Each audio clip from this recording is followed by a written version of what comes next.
The important thing generally in life, I think, is to be kind to other people and try and hold their perspective in mind and how they might be feeling.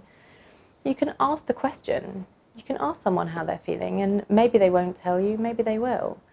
One of the things I've found useful is asking people, how have you been feeling, rather than how are you? Because how are you is a bit of a social nicety. We all know the response that is expected of us, which is, I'm fine, even if you're really not. So asking someone how they've been feeling allows them to talk about how they were feeling in the past, which is sometimes easier to say, actually, I've been feeling really sad. Feels easier to say than I am sad. It makes people feel a bit less vulnerable, I think.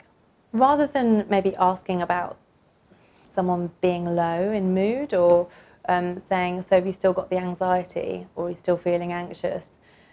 Sometimes it's better to talk about how they're feeling in response to what's going on. So another way of asking how someone is might be to say, gosh, how are you coping with the brain tumour, or how are you coping with these appointments? To validate that actually they must be feeling something that's quite challenging in response to the circumstances.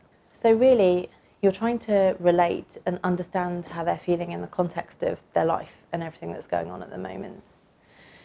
I also think it's quite important, if you're talking to someone and you think that they're having difficulties with their mental health, to try and not just validate the difficulty of the circumstances, but also try and draw their attention to their own strengths and resources, because that's the thing that people stop seeing. It's the first thing people stop seeing when distress is around.